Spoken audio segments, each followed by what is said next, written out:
Salam sejahtera Malaysia, terima kasih kerana menonton video-video dalam channel ini. Sebelum kita mula, jangan lupa untuk tekan tombol subscribe, share, like dan komen. Let's go!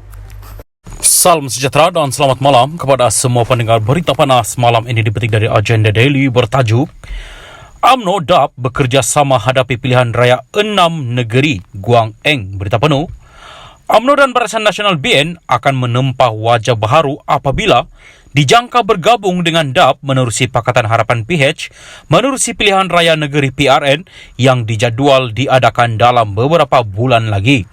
Pengurusi DAP Lim Guang Eng berkata, dengan penubuhan kerajaan perpaduan pada peringkat persekutuan, DAP dan BN akan mengambil bahagian dalam kerjasama yang sama di peringkat negeri, sama seperti di Perak dan Pahang.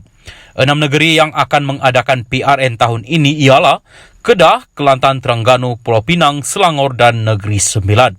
Perbincangan lanjut mengenai perkara itu akan diadakan semasa mesyuarat PH melibatkan pengurusinya Datuk Seri Anwar Ibrahim dan pemimpin tertinggi lain pada minggu ketiga bulan ini sebelum Tahun Baru Cina. Sebarang perbincangan mengenai pilihan raya negeri dan sebarang bentuk kerjasama antara PH dan BN biarlah diumumkan selepas mesyuarat dan selepas keputusan bersama dibuat, katanya kepada pemberita di Ibu Pejabat DAP Negeri di sini hari ini 2 Januari 2023. Memetik laporan NST, beliau berkata, masih terlalu awal untuk membuat sebarang pengumuman sekarang dan ia bukan di tempatnya untuk berbuat demikian. Namun pada dasarnya, Guang Eng berkata kerjasama politik akan melibatkan penubuhan kerajaan PHBN pada peringkat persekutuan. Jika tidak kerjasama dalam PRN, saya tidak fikir kerajaan PHBN akan berterusan. Jadi dengan itu, sudah tentu bukan sahaja peringkat kerajaan, malah kerjasama politik juga akan berlaku. Tetapi sekali lagi, saya rasa kita perlu menunggu mesyuarat yang akan diadakan sebelum sebarang kerja boleh dimulakan, tambahnya.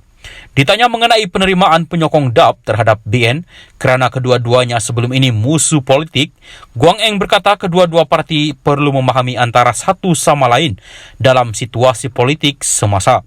Beliau menambah bahawa dengan tiada parti yang mempunyai majoriti kursi, ia adalah perlu untuk kerajaan yang stabil.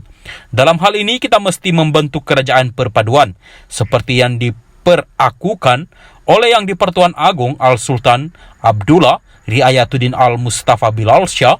Raja memainkan peranan penting dalam menstabilkan kerajaan persekutuan dan menyahut tita raja adalah penting untuk pembentukan kerajaan yang stabil, yang bersatu padu dan lebih penting lagi mampu memberi tumpuan kepada ekonomi sebagai keutamaan, katanya. Sekian berita, teruskan bersama channel ini.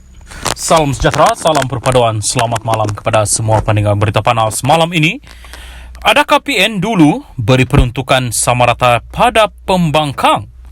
Berita penuh, bekas ahli Parlimen UMNO Nazri Aziz mempersoalkan pemimpin PN sama ada mereka berlaku adil atau tidak berkenaan peruntukan untuk wakil rakyat pembangkang ketika mereka ditampuk kerajaan. Ia selepas beberapa ahli Parlimen PN mau kerajaan bersikap adil dengan menyalurkan peruntukan sama rata terhadap semua ahli Parlimen. Kita tanya mereka balik, masa memerintah dulu mereka ada sebut tak hal ini? Adakah mereka terbuka hati untuk beri peruntukan sama rata kepada ahli Parlimen pembangkang ketika itu? Tak ada. Janganlah bila kena baru nak cakap banyak, katanya pada Malaysia Kini.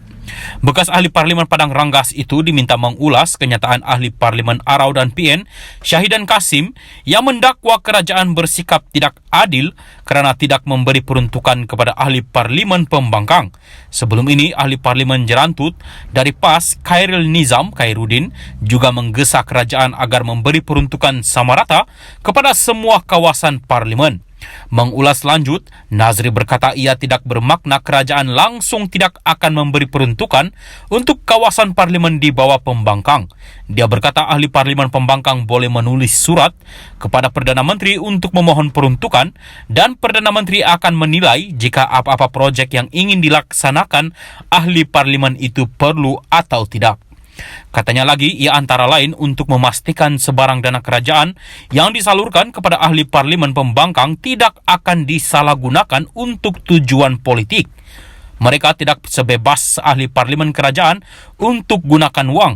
Kami, kerajaan, boleh putuskan apa yang ingin dibuat, tapi mereka perlu tulis permohonan.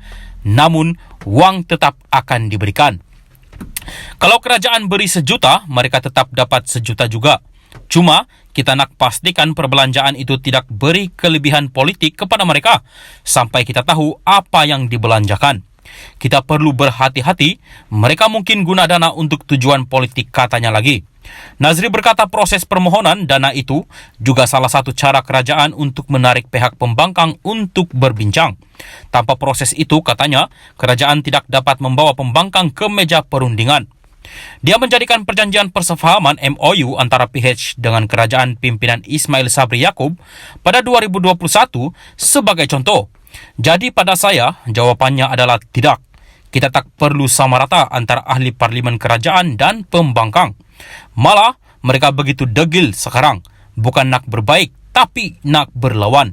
Kalau nak lawan, kita lawanlah, katanya lagi. Namun pemimpin veteran PH dan juga ahli parlimen Pasir Gudang, Hasan Abdul Karim, berpandangan berbeza dengan menyokong cadangan agar semua ahli parlimen diberi peruntukan sama rata.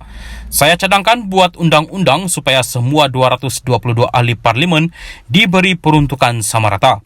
Peruntukan kepada setiap ahli parlimen daripada kerajaan adalah untuk rakyat kawasan parlimen. Rakyat telah pilih ahli parlimen tersebut sebagai wakil mereka. Jadi jangan zalimi rakyat yang pilih pembangkang. Langkah ini juga satu bentuk reformasi institusi parlimen. Tak perlu lagi ada MOU lagi untuk ahli parlimen pembangkang untuk dapat peruntukan dari kerajaan. Peruntukan sama rata itu dapat mewujudkan suasana puas hati dan adil di kalangan rakyat. Politik yang melampau akan berkurang, katanya dalam kenyataan kepada Malaysia kini. Katanya lagi, peruntukan sama rata akan meningkatkan keberkesanan pusat hikmat ahli parlimen dan mengelakkan amalan rasuah kerana ahli parlimen tidak lagi perlu bergantung kepada syarikat maupun orang persendirian untuk memberi sumbangan. Ahli dan parti politik juga tidak akan risau lagi untuk menjadi pembangkang kerana mereka tetap akan mendapat peruntukan dari kerajaan dan ia akan mewujudkan suasana politik yang sehat, katanya lagi. Sekian berita, teruskan bersama channel ini.